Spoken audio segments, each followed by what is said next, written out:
Hi guys and welcome back to my channel. My name is V. For today's video I'm going to be telling you guys about my note-taking technique that has essentially saved my grades for me. I am now in my third and final year of university studying classical archaeology and ancient history, and I've essentially been using this trick throughout my degree and it's kind of worked for me. I've been passing, so I guess it's a good technique, right? So this technique is called the red, purple and black. I don't know, I named it myself, so I don't really know if this is a good name. I'll call it the red and purple technique. Yeah, the red and purple technique, the red and purple technique. Because of the degree that I do, it means that I read a lot of literary sources. So this book here was by a man called Herodotus, and we call him the father of history. Up for debate if you think that's true or not, but that's what he's called. And he was basically a man writing during the period that I studied. So when he was writing, he would have either seen the stuff that he's writing about or heard about it from other sources during that time, but nonetheless he is a source from the time that I'm studying, so we call that a literary source, right? So when using the red and purple technique, it works so well for someone who does English, history, philosophy, anything like that. This works really well. So I would normally put anything that I have read from this man right here in red, and that is the red part. For me, the red is the direct evidence that's not came out of my own mouth. And even if I was using a book from someone who is writing in today's age, in, I don't know, 1950, 2009, anything like that, I would still put that in red. If it was a direct quote, I would still do that. The reason why I do that is because it just makes things just a whole lot easier for when you come to referencing. A lot of people say that they struggle with referencing and how to like make sure there's no plagiarism in their work, and I feel like this red and purple technique is probably the best way to do it because you can clearly see when an idea is not yours. Now, what I would put in purple is any thoughts that I have that are triggered from reading any source that's not me. So when I read a line from Herodotus, what do I think about it? What do I feel about it? What would I say in my essay about that?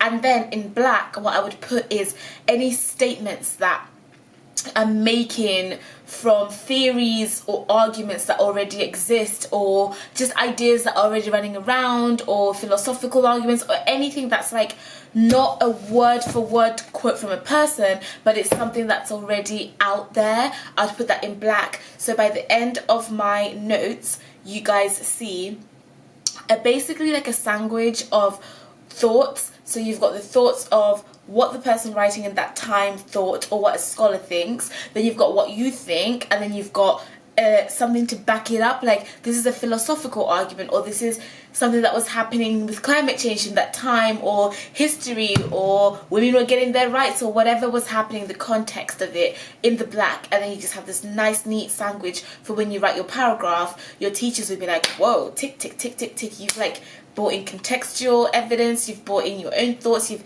just done a lot. I always reference as I go along. I do not ever take words and put them in my notes and not know where they've came from. I'll put directly next to it author, where the book was written, the year it was written, and the page number straight away. So when it comes to writing, you've already referenced, you've already done half of the work. Hence why it's easy, not easy, but like it's possible for me to write my essays in like 6 hours because half of the work is already done. Now, today I'm going to show you guys on the screen exactly what I do, and I have a book to read that's really difficult. I'm not interested in it at all. It's for this week's essay, which I will be filming tomorrow, so if you're wondering what I'm writing about this week, it's all going to be tomorrow's video, and I'm just not interested. So I thought that's a really good time to show you guys how the method works, even when you are in the stickiest or the hardest readings of term. So yeah, here we go. I'm going to show you guys live in the flesh how I do it and how I set it up on my page. And yeah, let's get into the video. Sorry for the long intro. Love you guys, and please don't judge us. You know, we're the no judgment crew. We are the team that accepts everyone in all shapes, forms and sizes, in all deadlines, in all crises. We accept you, so welcome to the family. Okay, so welcome to my work. I'm not interested in reading this book at all this week. I'm just not. I'm not in the mood. I just don't want to do it, but you know, it's got to be done. So I need to read this book on Montanism and women, and I've already gotten up a definition of what that means because I have no idea. So whenever I'm doing my work, what I do is I use the same Google Doc for all of the reading. Like I try not to do it in separate sheets because it gets confusing. So this whole Google Doc is all about this week's essay. I separate each book by putting this line here, so I know I've started a new book. Then I put the title in yellow, so I know that's that. And then any definitions I need clearing up, I'd put at the beginning. So now we're going to get straight into the reading.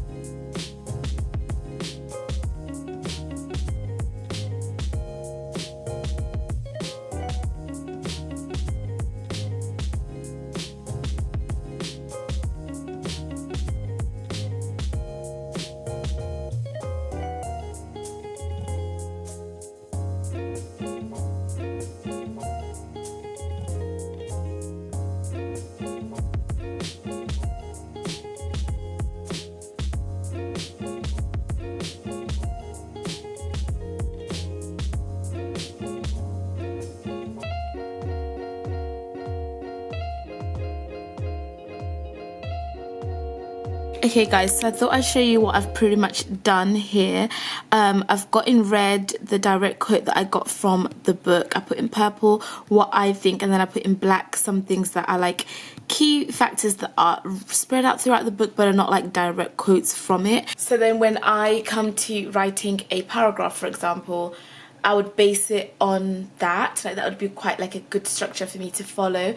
I know that's quite confusing and I don't really think I explained this method very well, apart from once you start doing it, it all makes sense. And as you can see right here, I reference like this. I put the name of the author, the year the book was made, and the exact page number that I got it from, just because, like I said, it just makes things so much easier when you come to writing your essay and referencing and stuff. And yeah, but this topic is just proving to be really, really difficult, so wish me luck. So another thing that's really helpful about the method that I use is that when it comes to revision, I can just look through my notes, because I'd have written about 7 books worth of notes for one essay. It's too much reading to do. So when I come to revising for my exams and stuff, I only look at the red, like the direct quotes, because of how detailed I make my notes. That red block of red is no longer just a block of red. I'd have put a block of purple next to it. I'd have put a block of black next to it, which is analysis, my thoughts. So when I see that quote in red, it automatically makes me think of everything else. So when I come to revising, I make flashcards with like direct quotes, and I've already got the thoughts in my head. Does that make sense? I know it probably doesn't make sense, but I start to visualize the colors. Like I start to see, okay, if the red says this, what would another scholar think? What do I think about this? And what am I going to say about it in the exam? So this method then feeds into my revision, and I don't know, I should have maybe sat down and like written specifically how this method helps me, because I feel like I'm just talking rubbish, but that is how it helps me. I'm going to continue reading now. I need to read 2 or 3 more books, then start my essays tonight. I need to take a break at some point because I've been reading for too long. I'm getting sleepy. I'll probably take a break while editing this, because that's like a break for me, which is funny. Take a break from work by working. Hustlers. Comment down below what note-taking techniques you guys use and how that helps you, but this is what helps me, and I don't know if it's smart or not, but you know. Okay, cool. So I'll see you guys in my next video. I'm gonna continue on reading, and yeah, peace and love and peace, everyone. We out.